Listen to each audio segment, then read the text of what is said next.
জিহ্বার ভিতরে এরকম কি লাগানো আছে, ও ছুঁইতে দেরি, রিপোর্ট দিতে দেরি করে না। আজ পর্যন্ত বিজ্ঞান এই জিহ্বায় কোনো উপাদান খুঁজা পায় নাই। পাইলে এতদিনে মেশিন বানায় ফেলতো। ওই আল্লাহ ডাকে 5 বেলা, এর চেয়ে বড় অপরাধ কিছু নাই, এর চেয়ে বড় অপরাধ কিছু নাই, এর চেয়ে বড় অকৃতজ্ঞতা কিছু নাই, এর চেয়ে বড় নিমক হারামি কিচ্ছু নাই। আব্দুল কাদের জিলানী রহমতুল্লাহ আলাইহি লেখছেন, শুকর পর্যন্ত সকালবেলা বলে, আল্লাহ প্রশংসা তোমার, আমি এখনই চক্ষু খুলব, কিন্তু আমার প্রথম দৃষ্টিটা কোনো হিন্দুর উপরে পড়ে পড়ুক, ইহুদির উপরে পড়ে পড়ুক, খ্রিস্টানের উপরে পড়ে পড়ুক, বৌদ্ধর উপরে পড়ে পড়ুক, কোনো বিধর্মীর উপরে পড়ে পড়ুক, কোনো খোদাদ্রোহীর উপরে পড়ে পড়ুক, কিন্তু কোনো বেনমাজির উপরে যেন না পড়ে। পড়বেন নামাজ? পড়বেন? পড়বেন? পড়বেন? এই মজমার জান্নাত এতটুকুই কমপ্লিট হয়ে যাবে যদি ডেলি মাপ চাইলো আর ডাক দিতে দেরি, দৌড় দিতে দেরি করলো না। এতটুকুই যদি এই মজমা করলো, রোজা তো বৎসরে একবার আসে, রোজা তো বৎসরে কয়বার আসে? কয়বার আসে? কয়বার আসে? এই মজমার জন্য তো রোজা এমনি সহজ। কি সত্য না? রাগ হয়ে যাবেন? মন মতো জীবনে কবে খায়া দেখতে পারছি, মন মতো জীবনে কবে পড়া দেখতে পারছি, মন মতো জীবনে কবে এই মজমা চলা দেখতে পারছে, মন মতো এই মজমা কবে বাড়িঘর বাড়া করে দেখতে পারছে। এই মজমার জীবন তো এরকমই চলতেছে, এদিক দিয়ে ডাকলে আরেক দিক দিয়ে খোলা যায়, আরেক দিক দিয়ে ডাকলে আরেক দিক দিয়ে খোলা যায়। বিদায় এই মজমার জন্য তো রোজা এমনি সহজ। মনে হয় বুঝাইতে পারি নাই, ঠিক না? এটাই তো মনে হয় হাদিসে বলছিল, আমিনু আলা রব্বিকুম, ইমাম তো মাতৃকোলে দিয়েই পাঠাইছিলেন, সাল্লু খামসাকুম, 5 ওয়াক্ত নামাজ পড়ো, সুমু শাহরাকুম, রমজান আসলে রোজা রাখো, মুতু আদখুলু জান্নাত রব্বিকুম, মরো আর জান্নাতে যায় সোজা ঢোকো। হায় হায়, পারবো পড়তে নামাজ? হ্যাঁ হ্যাঁ। আরেকটা কথা হাতে পায়ে হাত দিয়া বলি, মানবো তো? হ্যাঁ মানবো তো? আলেম ওলামারা আমাদেরকে যেইভাবে চালাবে, আমরা ওইভাবে এদের সঙ্গে তাইকা চলবো। পারবেন? পারবেন? আলেম ওলামারা আমাদেরকে যেইভাবে চালাবে, এদের সঙ্গে থাইকা ওইভাবে চলবো। আরেকটা কথা পায়ে হাত দিয়া বলি, কোনোদিন আঙ্গুল উঠাবো না। পারবেন? চলবেন? আরে চলবেন নাকি? পাক্কা? ওয়াদা? সত্য? হ্যাঁ। তাইলে আমি আপনাদেরকে একটা গ্যারান্টি দিতে পারি, এই উম্মত দোজগে যাওয়ার হইলেও ডাইরেক্ট দোজগে পাঠাবে না। হ্যাঁ হ্যাঁ, পুলিশ আসামি ধরতে পারে কিন্তু জেলখানায় পাঠাইতে পারে না। জেলখানায় পাঠানো হলো আদালতের কাজ। পুলিশ কোনোদিন আসামি ধরে ডাইরেক্ট জেলখানায় পাঠাইতে পারবে না, এটা কোনো রুলসই নেই। এই উম্মত জাহান্নামী হইলেও ডাইরেক্ট জাহান্নামে পাঠাবে না। এই উম্মতকে আল্লাহ জমা করবে ওই রাস্তার চৌরাস্তায়, যেইখান দিয়ে আলেমরা জান্নাতে যাবে। যখন ওইখানে আলেমরা পৌঁছবে, আল্লাহ সবাইকে বলবে গেল ধর, তো সবাই আলেমদেরকে ধরবে আর বলবে আপনাদের কথা মতো দুনিয়াতে চলছি, তারপরেও তো দোজখের অধিকারী হয়ে গেছি। শুনছি আপনারা সুপারিশ করলে নাকি আল্লাহ কবুল করবে, আমাদের জন্য হাত উঠান না। ওই দিন দেখবেন আপনি আলেমরা কি করে। সমস্ত আলেমরা বলবে আল্লাহ আমরা জান্নাতে যাব না না না না না। আল্লাহ বলবে কেন যাবে না? বলবে এরা তো আমাদের পিছেই চলছে, আমাদের কথা মতোই চলছে, আমাদের সাথেই চলছে, কোনো কারণে হয়তো দোজখের অধিকারী হয়ে গেছে, এদেরকে না দিলে আমরা জান্নাতে যাব না না না না। আল্লাহর রহমত জোশে আসবে। আল্লাহ বলবে যে যাকে মনে চায় নিয়ে যাও। এই জন্যই হাদিসে আছে কিয়ামতের দিন উলামাদেরকে আল্লাহ সুপারিশের অধিকার দিবে। এক এক হাফেজ 10 জন নেওয়া যাবে, এক এক উলামা 400 জন নেওয়া যাবে। 400 জন। কতজন? 400 জন। বাংলাদেশের আলেমদের জন্য কোটা পুরাইতে হলে বিদেশ থেকে আনতে হইব। আমাগো দেশে এত জনসংখ্যা নাই যে আমাদের এদের কোটা পুরা করতে পারবে। হাফেজদের কোটাই তো বাংলাদেশের জনগণ দিয়ে পুরা হবে না, বিশ্বাস করেন? মনে হয় করেন না আপনারা, ঠিক না? বাংলাদেশে কয় লক্ষ হাফেজ? কয় লক্ষ হাফেজ বাংলাদেশে? উলামাদেরকে জিজ্ঞেস করেন কয় লক্ষ হাফেজ? হাফেজদের কোটাই তো পুরা হবে না, আলেমদের কোটা কোত্থেকে বাংলাদেশে? এরা তো বিদেশ থেকে আনবে। 9 লাখ রে 10 দিয়ে পূরণ দেন, কত হয় দেখেন। পূরণ দেন, পূরণ দেন। 9 লাখ 10 দিয়ে পূরণ দেন, কতগুলা হইল? এক এক জনে 10 জন নেওয়া যাবে, এক এক জনে 10 জন। হ্যাঁ, হায় হায় হায় হায়, ওদের কোটাই তো পুরা হবে না।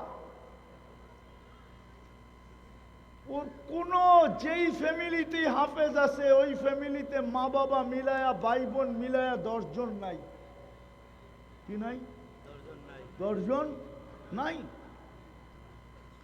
এই জন্য পায়ে হাত দিয়া বলি আলেমরা আলেমদের সাথে থাকবো, আলেমরা যেইভাবে চালাইতে চায় ওইভাবে চলবো ইনশাআল্লাহ। আল্লাহ আমাদেরকে আমল করার তৌফিক দান করেন। ওমা আলাইনা ইল্লাল বালাগ।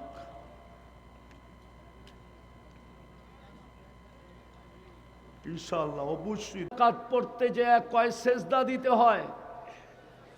আরে 2 রাকাতে কয় সেজদা? চতুর্থ সেজদায় যে একটা চিৎকার দিছে ইয়া মুগিস আগিসনি, ইয়া মুগিস আগিসনি। চিৎকার দিতে দেরি, চতুর্থ আকাশ থেকে ফেরেশতা নির্বাচিত হইতে দেরি হয় নাই।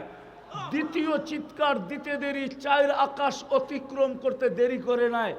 তৃতীয় চিৎকার দিতে দেরি, মাথার কাছে আইসা ডাকাতকে জাহান্নামে পৌঁছাইতে দেরি করে নাই। ডাইন দিকে দাঁড়ানো ছিল, সালাম কখন ফিরাবে। সালাম ফিরায় যখন তাকাইছে দেখে সুদর্শন যুবক, চেহারার থেকে 14 তারিখের চাঁদের চেয়েও বেশি আলো ছিটকায় পড়তেছে, মুখে মুস্কি, ঠোঁটে মুস্কি মুস্কি হাসি, খোলা তরবারি হাতে। জিজ্ঞাসা করছে তুমি কে? বলছে আশ্চর্যের বিষয় তো, তুমি তো ডাইকা আনলা, আবার তুমি জিজ্ঞাসা করো তুমি কে? তো বলছে আমি ডাইকা আনলাম। বলে তুমি কি শেষ সেজদায় চিৎকার দাও না ইয়া মুগিস আগিসনি? ওই মুগিসেরই প্রেরিত আমি। বলছে আমার এটা আমার ব্যক্তিগত বৈশিষ্ট্য? বলছে না, তোমার মতো নামাজ কিয়ামতের সকাল পর্যন্ত যে উপহার দিবে আমি ওর জন্য বেঁচে থাকব। আজকে তো 30 লক্ষ ফিলিস্তিন চিৎকার দিতেছে, লক্ষাধিক মাটির নিচে চলে গেছে, 1 বোতল পানির জন্য জান দিতেছে, একটা রুটির টুকরার জন্য বাচ্চারা মারা যেতেছে, হাজার হাজার ট্রাক দাঁড়ায় আছে পণ্য নিয়া, একটা বোতল পর্যন্ত ঢুকতে দেওয়া হইতেছে না। ফেরেশতা কোথায়? কেন এত নারাজ হলেন আল্লাহ আমাদের উপরে? ফেরেশতা পাঠান না তো পাঠান না কেন? ফেরেশতা না পাঠাইতেন, আবাবিল পাঠায়া দিতেন। দুনিয়ার সবচেয়ে বেশি আবাবিল তো ফিলিস্তিনে বাস করে। আমি চোখে দেখা বলতেছি, চোখে দেখা। আজ থেকে 15 বছর আগে আমি ফিলিস্তিন গেছি। আমি চিনি ইব্রাহিম আলাইহিস সালাম কোথায় ঘুমাইতেছে, আমি চিনি মুসা আলাইহিস সালাম কোথায় আরাম করতেছে, আমি চিনি মুসা আলাইহিস সালামের শ্বশুর কোথায় আরাম করতেছে, আমি চিনি মুসা আলাইহিস সালামের শিষ্য ইউশা বিন নুন আলাইহিস সালাম কোথায় ঘুমাইতেছে, আমি চিনি 70 জন নবীরা কোথায় কোথায় ঘুমাইতেছে। আমি এই চোখ দিয়া চিনি, চোখ দিয়া, কিতাব দিয়া না। আমি চিনি 45,000 সাহাবাদের কবর কোন কোন জায়গায় ছড়ানো আছে। আমি চিনি জাফর ইবনে আবু তালেব কোথায় শুয়ে আছে। আমি চিনি জায়েদ ইবনে হারেসা কোথায় শুয়ে আছে। আমি চিনি আব্দুল্লাহ ইবনে রাওয়াহা কোথায় ঘুমাইতেছে রাদিয়াল্লাহু তাআলা আনহু। ওই জমিন, যেই জমিনে 1.25 লক্ষ নবীদের সম্মেলন হয় মেরাজের রাত্রে, কোন রুহানি সম্মেলন না, সশরীরে সম্মেলন। আমি চিনি মুহাম্মদুর রাসূলুল্লাহ কোন পাথরের সাথে বোরাককে বাঁধছিলেন, কোন পাথরের সাথে, এটা আমি চিনি। কোন জায়গায় দাঁড়ায় ইমামতি করছিলেন এটাও চিনি। কোন পাথরে পিঠ লাগায়া খুতবা দিছিলেন এটাও চিনি। আর কি বলবো আপনাদেরকে? ওই জমিনে ফেরেশতা কেন নামে না? এই উম্মত তো জান্নাত চিনে না, শুধু শব্দ চিনে। এই উম্মত তো নিজের পরিচয় জানে না, যে আমি কার উম্মত। নারীও জানে না, পুরুষও জানে না। রাগ হয়ে যাবেন, রাগ বলবো? হ্যাঁ বলবো? হ্যাঁ। হায় হায় হায়। আশুলিয়ার শ্রমিকরা রাগ হয়েন না, পায়ে হাত রাখি।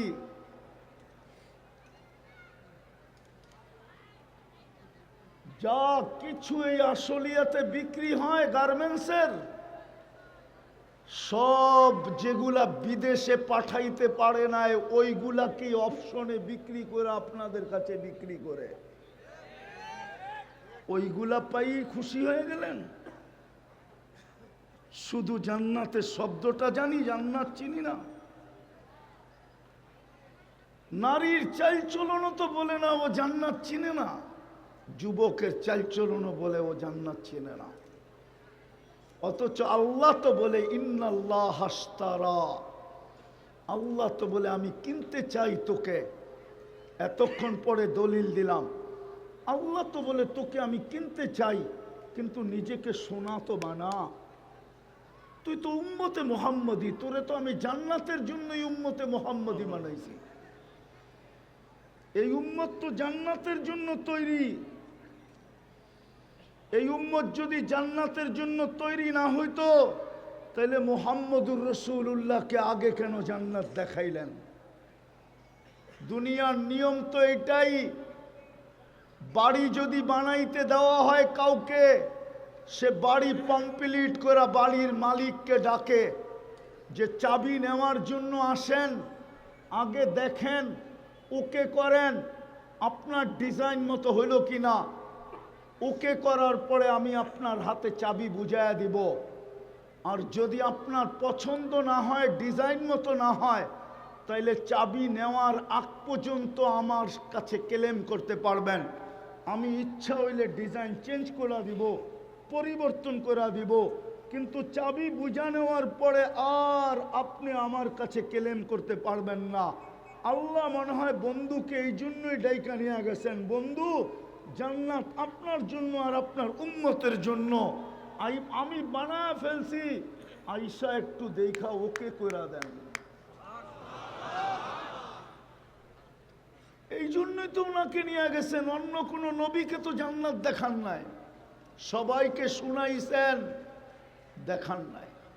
বন্ধুকে নিয়ে দেখায় দিয়েছেন, ওকে করেন। বুঝা গেল এই উম্মত জান্নাতের জন্য। কুরআনও বলে ইন্নাল্লাহা আশতারা মিনাল মুমিনিনা আনফুসাহুম ওয়া আমওয়ালাহুম বিআন্না লাহুমুল জান্নাহ। আল্লাহ বলে তোকে কিনতে চাই জান্নাত দিয়া, কিন্তু শর্ত হলো সোনা বানা। আল্লাহ সোনা বানাইতে হলে কি করতে হবে? রহমতের ছোঁয়া লাগতে হবে। রহমতের ছোঁয়া লাগাবো তো লাগাবো কি করা? তো আল্লাহ ঘোষণা দিতেছে, বন্ধুকেই তো রহমত বানায় পাঠায় দিলাম, বন্ধুর রঙে রঙিন হইতে দেরি, তুমি ছোঁয়া সোনা হইতে দেরি হবে না। আরে চিনেন জান্নাত? চিনেন? চিনেন জান্নাত? আরে হানা বলেন না, চিনেন না? হায় হায়, এই উম্মত জান্নাতও চিনে না। কেননা জান্নাতের তো আলোচনা হয় না। হইলে না জান্নাত চিনত, তাইলে তো শখ ভিতরে পয়দা হইতো, তাইলে তো বাচ্চাও জান্নাতের জন্য পাগল হইতো। পুরুষ তো পুরুষ, নারী তো নারী, যুবক তো যুবক, যুবতী তো যুবতী, বাচ্চা পর্যন্ত জান্নাতের জন্য পাগল হইতো। যেরকম সাহাবায়ে কেরামের জামানায় বাচ্চা পর্যন্ত জান্নাতের জন্য পাগল ছিল। নাইলে পায়ের উপরে ভর কইরা দাঁড়াইলো তো দাঁড়াইলো কেন? লম্বা হইলো তো হইলো কেন? কত জান্নাতের শৌকে লম্বা হয়েছে পায়ের উপরে ভর কইরা দাঁড়ায়। আল্লাহর রসুলের চোখে ফাঁকি। আল্লাহর রসুল বলছে ধরা ফেলছি, তুমি ছোট, তোমাকে নেওয়া যাবে না। বলছে আমার একটা যুক্তি শেষ, আরেকটা যুক্তি আছে। বলছে সেটা কি? বলে আমার বড় ভাইকে আপনি গ্রহণ করছেন, ওর গায়ে আমার চেয়ে বেশি শক্তি না। যদি বিশ্বাস না হয় তো আপনি মল্লযুদ্ধ লাগায়া দিয়া দেখতে পারেন। আল্লাহ মনে হয় বন্ধুর কানে কানে বইলা দিছিলেন, বন্ধু তামসা দেখেন না, তামসা দেখেন না, আপনিও দেখেন আমিও দেখি। তো অনুমতি দিয়া দিছেন, বড় ভাইয়ের গলায় ধইরা কানে কানে বইলা দিছে তোর জান্নাত হয়ে গেছে, আমারটা হইলে তোর অসুবিধা কি? গাদ্দারি করিস না, দুধ কিন্তু এক জায়গার থেকেই পান করছি, দুধে গাদ্দারি করিস না। আর যেখানেই করতে মন চায় কর, কিন্তু লা তাকদির ফি দুররিহা, মার দুধের ভিতরে গাদ্দারি করিস না। বড় ভাই মাইনা নিছে। তো বড় ভাইকে ছোট ভাই আশ্রাইতে ছিল। আল্লাহর রসুল সাবাস সাবাস বলতেছিল। আমার মনের ধারণা বলে, আরে আল্লাহর রসুল তো সাবাস পরে বলছে, আল্লাহ মনে হয় আরশের থেকে সাবাস আগে বলছে। সাবাস, জান্নাতের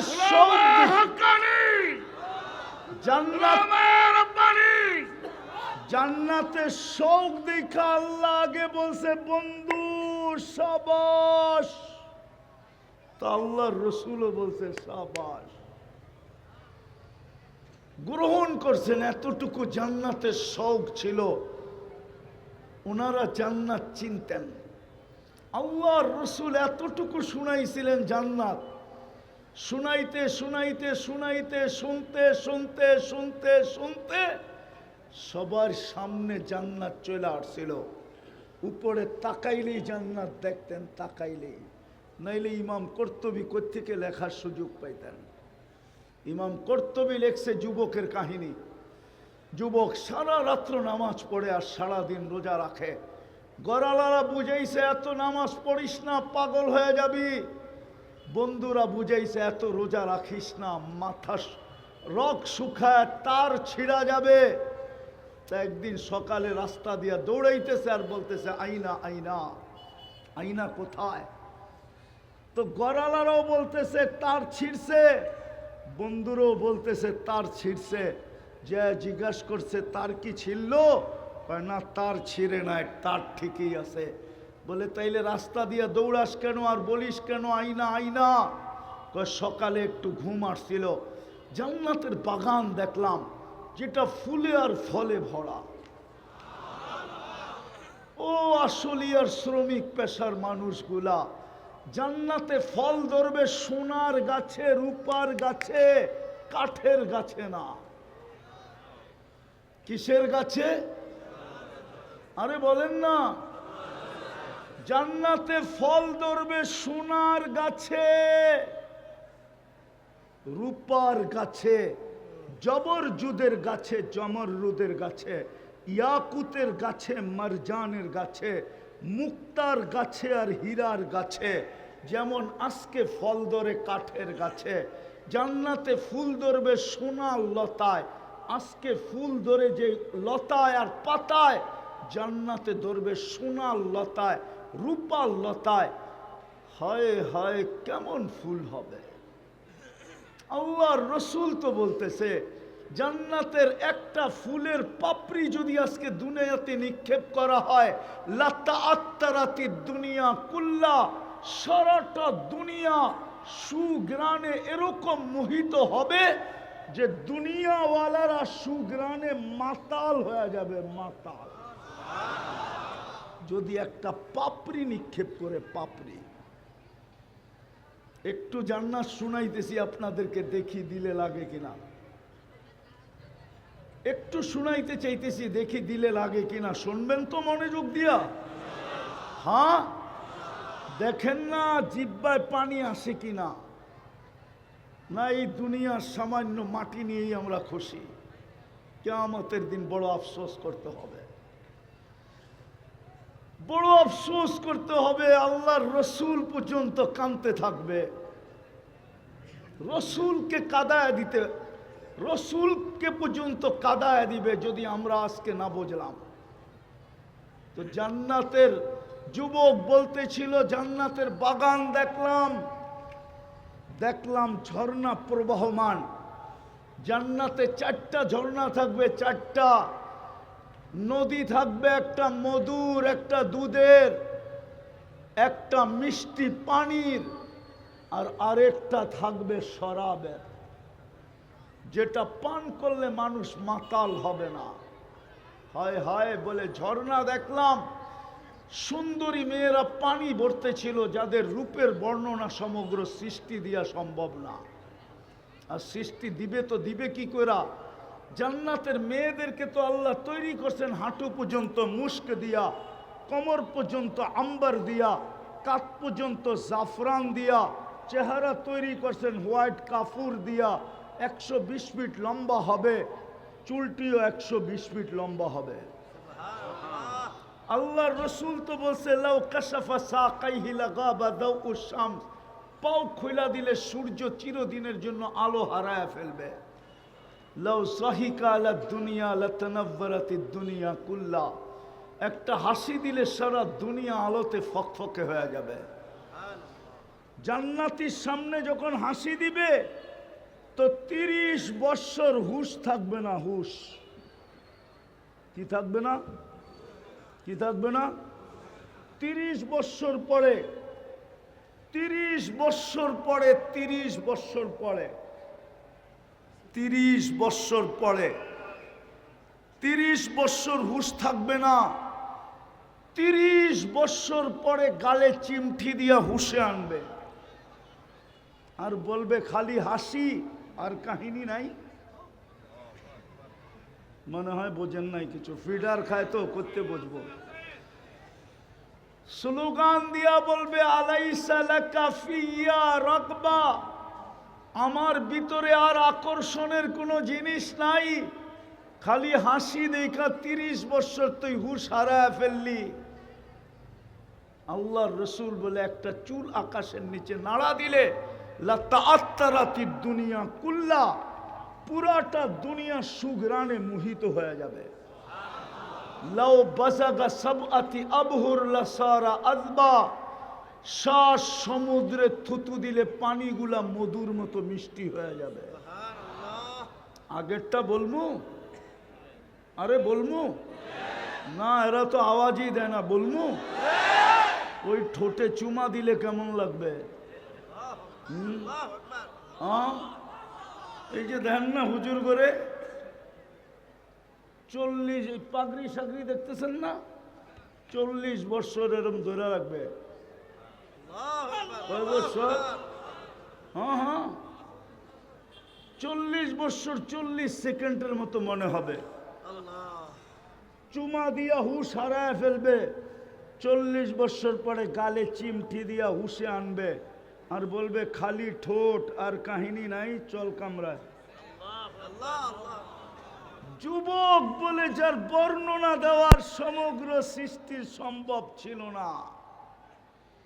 আমি যখন কাছে গেলাম তো চিৎকার দিয়ে বলল, আয়নার স্বামী আসছে। জিজ্ঞাসা করলাম, তোমাদের ভিতরে আয়না কে? বলে, আমরা কোথায়, আমরা তো ওর খাদেম, ও তো আরো আগে। বলে, হাঁটার গতি বাড়ায়া দিলাম। দ্বিতীয় বাগানে পৌঁছলাম, ওইখানেও ঝর্ণা প্রবাহমান ছিল। প্রথম মেয়েদের চেয়ে কুঠিগুণ সুন্দরী মেয়েরা পানি ভরতে ছিল। কাছে যখন গেলাম তো আগের মতোই বলল, আয়নার স্বামী আসছে। জিজ্ঞাসা করলাম, আয়নাকে? তো বলল, আমরা কোথায়, ও তো আরো আগে। বলে, এখন আর হাঁটার গতি বাড়াইলাম না, দৌড়াইতে শুরু করলাম। তৃতীয় বাগানে ঢুকলাম, দেখলাম হীরায় খচিত এক ঘর, দরজায় একজন দাঁড়ানো, দুই দলের থেকে কুঠিগুণ বেশি সুন্দরী। ভাবলাম এটাই হবে। গলায় যখন জাম্প দিয়া ধরতে চাইলাম, থামায়া দিয়া বলল, আমি না, আসলটা ভিতরে। আসলটা কি? বলে, তাকায় দেখলাম হীরার দোলনায় দুল খাইতেছে আর আমার দিকে তাকায় তাকায় মুস্কি মুস্কি হাসতেছে। তো বলতেছে, লা তাসআলনি আন হুসনিহা ওয়া জামালিহা, তার রূপ রেখার